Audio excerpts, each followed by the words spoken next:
Hi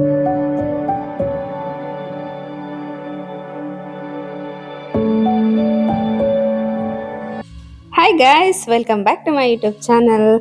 ಏನಿದು ಅಂತ ನೋಡ್ತಾ ಇದ್ದೀರಾ? ಮಲೆನಾಡಲ್ಲಿರೋರಿಗೆ ಗೊತ್ತಿರುತ್ತೆ, ಇದು ಮಲೆನಾಡ್ ಸ್ಪೆಷಲ್ ಅಕ್ಕಿ ಹಪ್ಪಳ ಅಥವಾ ಹೊಯ್ ಹಪ್ಪಳ ಅಂತ ಕರೀತಾರೆ. ಸೊ ಆ ಹಪ್ಪಳನ ಇವತ್ತು ನಾನು ಯಾವ ರೀತಿ ಮಾಡೋದು ಅಂತ ಈ ವ್ಲಾಗಲ್ಲಿ ತೋರಿಸ್ಕೊಡ್ತಾ ಇದ್ದೀನಿ. ತುಂಬ ಸಿಂಪಲ್ ಆದಂಥ ವೇ ಇದು, ಬಟ್ ಟೇಸ್ಟ್ ಮಾತ್ರ ಸಖತ್ತಾಗಿರುತ್ತೆ. ಸೊ ನಾನಿಲ್ಲಿ ಫಸ್ಟಿಗೆ ಈ ಒಂದು ಗ್ಲಾಸಲ್ಲಿ 1 ಗ್ಲಾಸಷ್ಟು ಅಕ್ಕಿಯನ್ನು ತೊಗೊಂಡಿದ್ದೀನಿ. ಸೊ ನೋಡಿ, ಇಲ್ಲಿ ನಾನು ಈ ಅಕ್ಕಿನ 3 ದಿನದ ಹಿಂದೆನೇ ನೆನೆ ಹಾಕಿದ್ದೆ. ಸೊ 3 ದಿನದ ನಂತರ ನಾನಿಲ್ಲಿ ವಿಡಿಯೋನ ಮಾಡ್ತಾ ಇರೋದು. ಅಕ್ಕಿ ಚೆನ್ನಾಗಿ ಈಗ ನೆಂದಿದೆ. ಈ ರೀತಿ ಚೆನ್ನಾಗಿ ನೆನಿಬೇಕು. ಬೇಸಿಗೆ ಕಾಲ ಆಗಿರೋದ್ರಿಂದ ಅಕ್ಕಿ ತುಂಬ ಬೇಗನೆ ನೆನೆಯುತ್ತೆ. ಸೊ ಅಕ್ಕಿ ನೆಂದಿದೆ. ಇವಾಗ ನಾನು ಇದನ್ನ 2-3 ಬಾರಿ ಚೆನ್ನಾಗಿ ವಾಶ್ ಮಾಡಿಕೊಂಡು ಸಣ್ಣದಾಗಿ ರುಬ್ಕೊಂಡಿದ್ದೀನಿ. ಅಕ್ಕಿಯನ್ನು ನಾನು 3 ದಿನದ ಹಿಂದೆನೆ ನೆನೆಸಿಟ್ಟಿದ್ದೆ ಅಂತ ಹೇಳಿದೆ. ನಾನು ನೆನೆಸಿಟ್ಟ ಮೇಲೆ ನೀರೇನು ಚೇಂಜ್ ಮಾಡಕ್ ಹೋಗಿಲ್ಲ. ಅಂದ್ರೆ ನೆನೆಸಿಟ್ಟಿರುವಂಥ ಅಕ್ಕಿಯಲ್ಲಿರುವಂಥ ನೀರನ್ನು ಚೇಂಜ್ ಮಾಡಲಿಲ್ಲ. 3 ದಿನದ ನಂತರ ಅದರಲ್ಲಿರುವಂಥ ನೀರೆಲ್ಲ ಚೆನ್ನಾಗಿ ತೆಗೆದು ಒಂದು 2-3 ಬಾರಿ ತೊಳೆದು ಅದಾದಮೇಲೆ ಈ ರೀತಿ ಚೆನ್ನಾಗಿ ನಾನು ಮಿಕ್ಸಿ ಮಾಡ್ಕೊಂಡಿದ್ದೀನಿ, ಸಣ್ಣದಾಗಿ ರುಬ್ಕೊಂಡಿದ್ದೀನಿ. ಇಲ್ಲಿ ನಾನು ಕೇವಲ ತಿನ್ನೋದಕ್ಕೆ, ಅಂದರೆ ಹಸಿ ಹಪ್ಪಳ ತಿನ್ನೋದಕ್ಕೆ ಮಾತ್ರ ಬಳಸಿರೋದ್ರಿಂದ ಸ್ವಲ್ಪ ಪ್ರಮಾಣದಲ್ಲಿ ಮಾಡ್ಕೊಂಡಿದ್ದೀನಿ ಹಿಟ್ಟನ್ನು. ಸೊ ಇವಾಗ ಇದಕ್ಕೆ ಮಸಾಲೆ ಎಲ್ಲ ಏನು ಹಾಕಬೇಕು ಅನ್ನೋದನ್ನು ತೋರಿಸ್ತೀನಿ. ಸೊ ಇಲ್ಲಿ ನಾನು ಕೊತ್ತಂಬರಿ ಕಾಳನ್ನು ಇಟ್ಕೊಂಡಿದ್ದೀನಿ. 1 ಗ್ಲಾಸ್ ಅಕ್ಕಿಯನ್ನು ಬಳಸಿರೋದ್ರಿಂದ 1 ಟೇಬಲ್ ಸ್ಪೂನ್ ಅಷ್ಟು ನಾನು ಕೊತ್ತಂಬರಿ ಕಾಳು, 1 ಟೇಬಲ್ ಸ್ಪೂನ್ ಅಷ್ಟು ಜೀರಿಗೆ, ಸ್ವಲ್ಪ ಮೆಂತ್ಯ, ಒಂದು 10 ಅಥವಾ 5 ಕಾಳಾದರೂ ಸಾಕು. ಅಷ್ಟೇ ಅಲ್ಲದೆ 1/4 ಟೇಬಲ್ ಸ್ಪೂನ್ ಅಷ್ಟು ನಾನು ಇಲ್ಲಿ ಉದ್ದಿನಬೇಳೆ ತೊಗೊಂಡಿದ್ದೀನಿ. ಇಲ್ಲಿ 1 ಬೆಳ್ಳುಳ್ಳಿ ಗೆಡ್ಡೆ ಏನಿರುತ್ತೆ ಅದನ್ನು ತೆಗೆದಿಟ್ಕೊಂಡಿದ್ದೀನಿ. ಸ್ವಲ್ಪ ನಾನು ಕರಿಬೇವು, ಸ್ವಲ್ಪ ಉಪ್ಪು, ಸ್ವಲ್ಪ ಖಾರದ ಪುಡಿ. ಉಪ್ಪು ಖಾರ ನಾನು 1 ಟೇಬಲ್ ಸ್ಪೂನ್ ಅಷ್ಟು ಇಟ್ಕೊಂಡಿದ್ದೀನಿ. ಮತ್ತೆ ಬೇಕು ಅಂದಾಗಲೂ ಕೂಡ ಇದನ್ನು ಹಿಟ್ಟೆಲ್ಲ ಮಿಕ್ಸ್ ಮಾಡೋದ್ಮೇಲೂ ರುಚಿ ನೋಡಿಕೊಂಡು ಕೂಡ ಬಳಸ್ಬೋದು.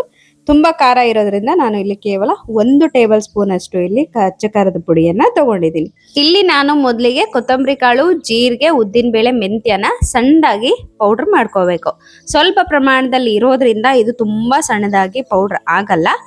ಹಾಗಾಗಿ ಇಷ್ಟು ಪ್ರಮಾಣದಲ್ಲಿ ಮಾತ್ರ ಈಗ ಪೌಡ್ರ್ ಆಗಿದೆ. ಇದನ್ನ ಸಣ್ಣದಾಗಿನೂ ಮಾಡ್ಕೋಬಹುದು. ನೆಕ್ಸ್ಟ್ ನಾನು ಹೇಗೆ ಅಂತ ತೋರಿಸ್ತೀನಿ. ಈಗ ನೆಕ್ಸ್ಟು ಬೆಳ್ಳುಳ್ಳಿ, ಕರಿಬೇವು, ಉಪ್ಪು, ಖಾರ ಹಾಕಿ ಸ್ವಲ್ಪ ನೀರು ಹಾಕಿ ಗ್ರೈಂಡ್ ಪೇಸ್ಟ್ ಮಾಡ್ಕೊಂಡಿದ್ದೀನಿ. ಸೊ ಇದು ಅಷ್ಟೇನೆ, ತುಂಬ ಸಣ್ಣಗೆ ಗ್ರೈಂಡ್ ಆಗಲಿಲ್ಲ. ನಾನೀಗ ಹಿಟ್ಟನ್ನು ಓವರ್ ನೈಟ್ ಫಾರ್ಮ್ ಆಗೋದಕ್ಕೆ ಇಟ್ಟಿದ್ದೆ. ಸೊ ಈಗ ನಾನೇನು ಮಾಡ್ತೀನಿ ಅಂದರೆ, ಈ ಮಿಕ್ಸಿ ಜಾರಲ್ಲಿ ಮಾಡ್ಕೊಂಡಿರುವಂತಹ ಪೇಸ್ಟ್ಗೆ 1-2 ಚಮಚೆಯಷ್ಟು ಹಿಟ್ಟನ್ನು, ಅಂದರೆ ಓವರ್ ನೈಟ್ ಫಾರ್ಮ್ ಆಗಿರೋ ಹಿಟ್ಟನ್ನು ಈ ಒಂದು ಮಸಾಲೆಗೆ ಹಾಕ್ಕೊಂಡು ರುಬ್ಕೊತಾ ಇದ್ದೀನಿ. ಯಾಕೆ ಅಂದರೆ ಇದು ಸಣ್ಣದಾಗಿ ನನಗೆ ಪೇಸ್ಟ್ ಆಗಲಿಲ್ಲ, ಸ್ವಲ್ಪ ಇರೋದ್ರಿಂದ. ಜಾಸ್ತಿ ಇದ್ದರೆ ತುಂಬ ಚೆನ್ನಾಗಿ ಗ್ರೈಂಡ್ ಆಗಿಬಿಡುತ್ತೆ, ಕಡಿಮೆ ಇರೋದ್ರಿಂದ ಗ್ರೈಂಡ್ ಆಗಲಿಲ್ಲ. ಹಾಗಾಗಿ ಸ್ವಲ್ಪ ಹಿಟ್ಟು ಹಾಕ್ಕೊಂಡು ಮಸಾಲೆ ಜೊತೆ ನಾನು ಮತ್ತೆ ಗ್ರೈಂಡ್ ಮಾಡಿಕೊಂಡು ಈಗ ಉಳಿದಿರೋ ಹಿಟ್ಟಿಗೆ ಸೇರಿಸ್ಕೊತಾ ಇದ್ದೀನಿ. ಸೇರಿಸ್ಕೊಂಡು ಚೆನ್ನಾಗಿ ಇದನ್ನು ಮಿಕ್ಸ್ ಮಾಡ್ಕೋಬೇಕು. ಫುಲ್ ಹಿಟ್ಟು ಮತ್ತು ಮಸಾಲೆ ಚೆನ್ನಾಗಿ ಮಿಕ್ಸ್ ಆಗಬೇಕು. ಮಿಕ್ಸ್ ಆದ ನಂತರ ಉಪ್ಪು ಹಾಗೆ ಖಾರವನ್ನು ನಾನು ಅಳತೆ ಮೇಲೆ ಹಾಕೊತಾ ಇದ್ದೀನಿ. ಸ್ವಲ್ಪ ಕಡಿಮೆ ಅನ್ನಿಸ್ತು, ಹಾಗಾಗಿ ಉಪ್ಪು ಖಾರನ ಮತ್ತೆ ಸೇರಿಸ್ಕೊಂಡೆ. ನೀವು ಅಷ್ಟೇ ಉಪ್ಪು ಖಾರ ಹೇಗೆ ನೋಡೋದು ಅಂದರೆ, ಒಂದು ಹಪ್ಪಳವನ್ನು ಬೇಯಿಸ್ಕೊಂಡು ರುಚಿ ನೋಡಿಕೊಂಡು ಮತ್ತೆ ಉಪ್ಪು ಖಾರ ಕೂಡ ಬಳಸ್ಬೋದು. ಮೇಲೆ ಖಾರವನ್ನು ಹಾಕಿದಾಗ ಸ್ವಲ್ಪ ಗಂಟಾಗುತ್ತೆ, ಅದನ್ನು ಚೆನ್ನಾಗಿ ಮಿಕ್ಸ್ ಮಾಡ್ಕೋಬೇಕು. ಈಗ ಕಂಪ್ಲೀಟಾಗಿ ಹಪ್ಪಳದ ಹಿಟ್ಟು, ಹೊಯ್ ಹಪ್ಪಳದ ಹಿಟ್ಟು ರೆಡಿ ಆಯಿತು. ಸೊ ಈ ಕನ್ಸಿಸ್ಟೆನ್ಸಿಯಲ್ಲಿ ಹಪ್ಪಳದ ಹಿಟ್ಟು ಇರಬೇಕು. ತುಂಬ ತೆಳುವಾಗಿದ್ರೆ ಹಪ್ಪಳ ಚೆನ್ನಾಗಿ ಬರೋದಿಲ್ಲ. ನಾನೀಗ ಒಂದು ಪಾತ್ರೆಯಲ್ಲಿ ನೀರು ಇಟ್ಕೊಂಡಿದ್ದೀನಿ. ನೋಡಿ, ಈ ಥರದ್ದೊಂದು ದೊಡ್ಡ ಪಾತ್ರೆಯಲ್ಲಿ ನೀರು ಇಟ್ಕೊಂಡಿದ್ದೀನಿ. ಅಂದರೆ ಒಂದು ಪ್ಲೇಟ್ ಇಡೋ ಸೈಜಲ್ಲಿ ಒಂದು ಪಾತ್ರೆ ಇರಬೇಕು. ಇಡ್ಲಿ ಪಾತ್ರೆಯಲ್ಲೂ ಮಾಡ್ಬೋದು. ಸೊ ಮೇನಾಗಿ ಹಪ್ಪಳ ಮಾಡೋದಕ್ಕೆ ಅಂತಲೇ ಹಪ್ಪಳದ ಸ್ಟ್ಯಾಂಡ್ ಅಂತ ಬರುತ್ತೆ. ಆ ಸ್ಟ್ಯಾಂಡ್ ಉಪಯೋಗಿಸಿದ್ರೆ ತುಂಬ ಬೇಗ ಆಗಿಬಿಡುತ್ತೆ, ಜಾಸ್ತಿ ಹಪ್ಪಳ ಕೂಡ ಮಾಡ್ಬೋದು.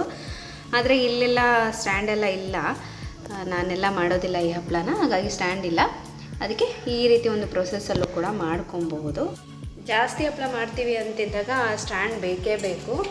ಸೊ ಸ್ವಲ್ಪ ಹಪ್ಪಳ ನಾನು ಮಾಡ್ತಾ ಇರೋದು. ಸೊ ನನಗೆ ತಿನ್ನಬೇಕು ಅನ್ನಿಸ್ತಾ ಇತ್ತು, ಹಾಗಾಗಿ ಸ್ವಲ್ಪ ಹಪ್ಪಳ ಮಾಡ್ಕೊತಾ ಇದ್ದೀನಿ. ಅದಕ್ಕೇನು ಸ್ಟ್ಯಾಂಡ್ ಬೇಡ, ಹಾಗಾಗಿ ಒಂದು ಪಾತ್ರೆನ ಇಟ್ಕೊಂಡು, ಈ ರೀತಿ ಒಂದು ಪಾತ್ರೆ ಇಟ್ಕೊಂಡು ಪಾತ್ರೆಯಲ್ಲಿ ಮಾಡ್ತಾಯಿದ್ದೀನಿ. ಸೊ ಇಲ್ಲಿ ಫಸ್ಟು ಒಂದು ಬೇಕು ನೋಡಿ, ಈ ರೀತಿ ಒಂದು ಪ್ಲೇಟ್, ಅಂದರೆ ಹಪ್ಪಳ ಹಿಡಿಬಾರ್ದು ಅಂತ ನಾನು ಪ್ಲೇಟ್ಗೆ ಫಸ್ಟು ಎಣ್ಣೆನ ಹಚ್ಕೊತಾ ಇದ್ದೀನಿ. ಸೊ ಕಂಪ್ಲೀಟಾಗಿ ಇದಕ್ಕೆ ಎಣ್ಣೆ ಹಚ್ಕೋಬೇಕು. ಈ ರೀತಿ ಎಣ್ಣೆ ಹಚ್ಚೋದ್ರಿಂದ ಹಪ್ಪಳ ಹಿಡಿಯಲ್ಲ ಸೈಡೆಲ್ಲ.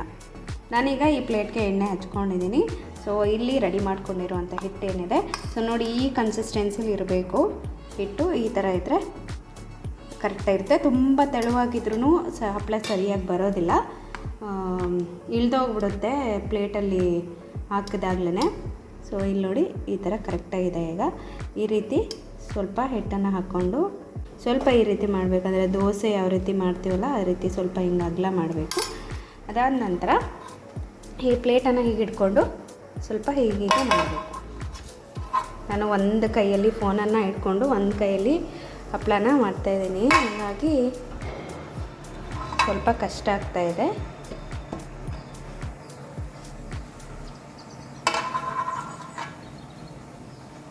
ಈ ರೀತಿ ಮಾಡಿದ್ರೆ ಫುಲ್ಲು ಸರೌಂಡಿಂಗ್ ನೀಟಾಗಿ ಬರುತ್ತೆ. ಸೊ ಸ್ವಲ್ಪ ಹಿಂಗೆ ಮಾಡಿದ್ರೆ ಆಯಿತು.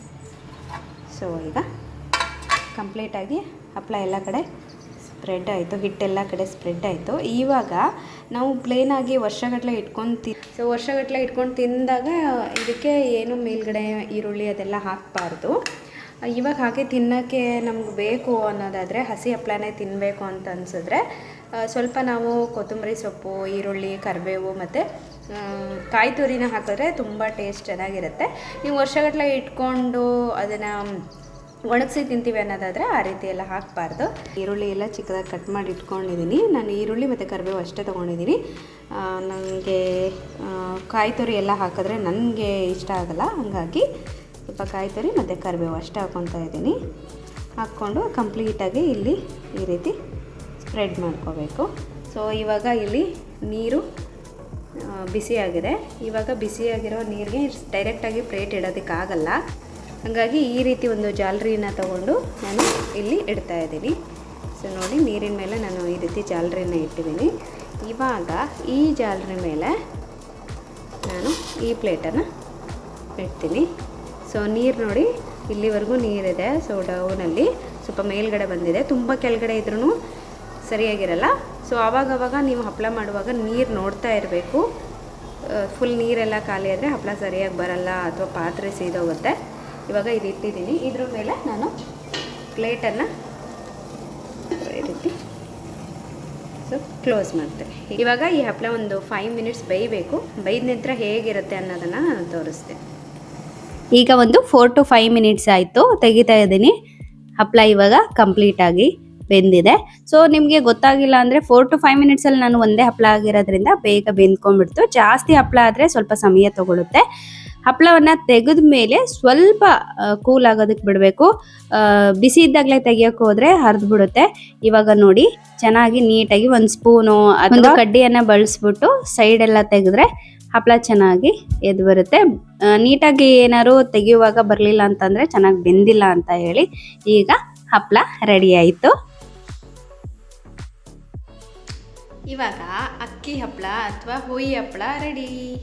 ಸೊ ಇದನ್ನು ಕೆಲವೊಂದು ಕಡೆ ಹೊಯ್ ಹಪ್ಪಳ ಅಂತಾರೆ, ಕೆಲವೊಂದು ಸಲ ಹಬೆ ಹಪ್ಪಳ ಅಂತಾರೆ, ಕೆಲವೊಂದು ಕಡೆ ಅಕ್ಕಿ ಹಪ್ಪಳ ಅಂತಾರೆ. ನಮ್ಮ ಕಡೆ ಹೊಯ್ ಹಪ್ಪಳ ಅಂತಲೇ ಕರೆಯೋದು. ಸೊ ಸಖತ್ತಾಗಿರೋ ಹೊಯ್ ಹಪ್ಪಳ ರೆಡಿ. ನನಗಂತೂ ಇದರ ಸ್ಮೆಲ್ಗೆ ತಿನ್ನಬೇಕು ಅನ್ನಿಸ್ತಾ ಇದೆ. ಸೊ ನಿಮಗೂ ಹಾಗೆ ಅನ್ನಿಸ್ತಾ ಇದೆ ಅಂದರೆ ನೀವೇನು ಮಾಡಬೇಕು, ಈ ರೆಸಿಪಿನ ನೋಡಿಕೊಂಡು ಸೊ ನೀವು ಕೂಡ ನಿಮ್ಮ ಮನೆಯಲ್ಲಿ ಮಾಡ್ಕೊಳ್ಳಿ. ಹೇಗೆ ಬಂತು ಅಂತ ಕಮೆಂಟ್ ಮಾಡಿ ತಿಳಿಸಿ. ಈ ವ್ಲಾಗ್ ನಿಮಗೆ ಇಷ್ಟ ಆಯಿತು ಅಂತ ಭಾವಿಸ್ತೀನಿ. ಇಷ್ಟ ಆದರೆ ಲೈಕ್, ಶೇರ್, ಕಮೆಂಟ್ ಜೊತೆ ನನ್ನ ಚಾನಲ್ನ ಸಬ್ಸ್ಕ್ರೈಬ್ ಮಾಡಿಕೊಂಡು ಸಪೋರ್ಟ್ ಮಾಡಿ. ಮತ್ತೆ ಹೊಸ ವ್ಲಾಗಲ್ಲಿ ನಾನು ನಿಮ್ಮನ್ನು ಭೇಟಿ ಆಗ್ತೀನಿ. ಅಲ್ಲಿವರೆಗೂ ಟೇಕ್ ಕೇರ್, ಬಾಯ್, ನಮಸ್ಕಾರ.